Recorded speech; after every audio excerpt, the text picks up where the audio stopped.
அதிமுகவினர் ஒன்றிணைய வேண்டும் என ஓபிஎஸ் கூறுவதற்கு அருகதை இல்லை என்று முன்னாள் அமைச்சர் KP முனுசாமி தெரிவித்திருக்கிறார். கூடுதல் விவரங்களை வழங்குவதற்காக செய்தியாளர் ராஜேஷ் இணைப்பில் காத்திருக்கிறார். ராஜேஷ், முன்னாள் அமைச்சர் KP முனுசாமி ஓபிஎஸ் அளித்த அந்த கோரிக்கையை நிராகரித்து என்னென்ன விஷயங்களை குறிப்பிட்டிருக்கிறார், அது குறித்த விரிவான விவரங்கள். மக்களவை தேர்தலை பொறுத்த வரைக்கும் அதிமுக தனித்து போட்டியிட்டது, தேமுதிகவுடன் கூட்டணி அமைத்து போட்டியிட்டது. கிட்டத்தட்ட 35 இடங்களில் அவர்கள் போட்டியிட்ட நிலையில் 35 இடங்களிலும் தோல்வியை தழுவியிருக்கிறார்கள். 7 இடங்களில் டெபாசிட் இழந்திருக்கிறது அதிமுக. இந்த நிலையில் இனிமேலும் பொறுத்துக் கொள்ள முடியாது, அதிமுக ஒன்றிணைய வேண்டும் என்று ஜெயலலிதாவின் தோழி சசிகலா அதிமுகவினருக்கு அழைப்பு விடுத்திருந்தார்.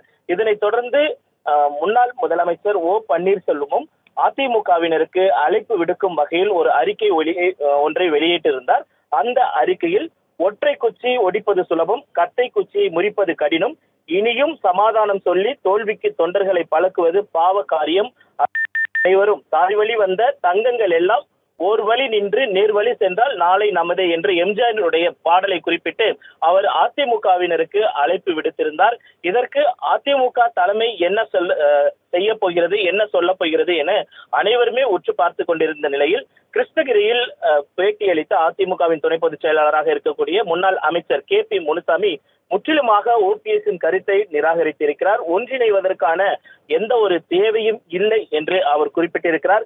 மேலும் அவர் அளித்த பேட்டியில் பல்வேறு குற்றச்சாட்டுகளை முன்வைத்திருக்கிறார். அதாவது ஓபிஎஸ் மீண்டும் தனது ஏமாற்று வேலையை தொடங்கியிருக்கிறார். எந்த தியாகத்தையும் செய்வேன் என்று அவர் சொல்லுவது அதிமுகவின் தொண்டர்களை ஏமாற்றக்கூடிய ஒரு செயல். அதனை நம்புவதற்கு அதிமுகவினர் தயாராக இல்லை. அதிமுகவில் ஏற்பட்ட அத்தனை பிரச்சனைகளுக்கும் கருப்பொருளாக ஓபிஎஸ் இருந்துள்ளார்.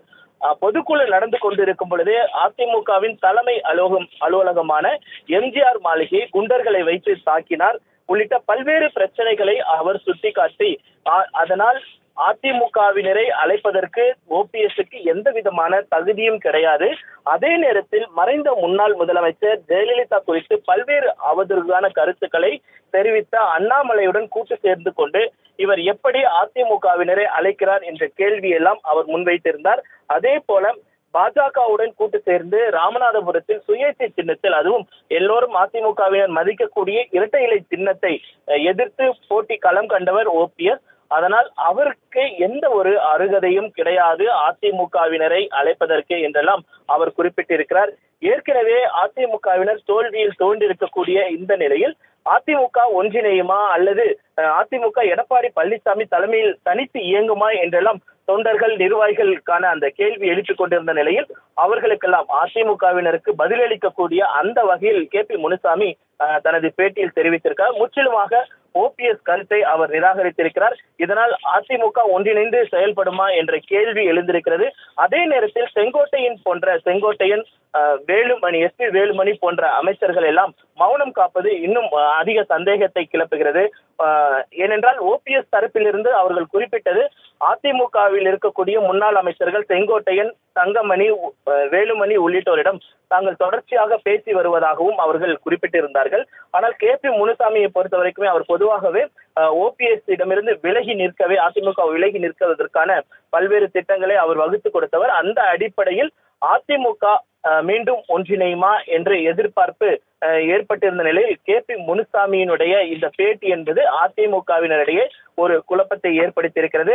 அதே நேரத்தில் ஓபிஎஸ் தரப்பிற்கு ஒரு முற்றிலுமான நிராகரிக்கக்கூடிய அந்த பதிலை அவர் கூறியிருக்கிறார்.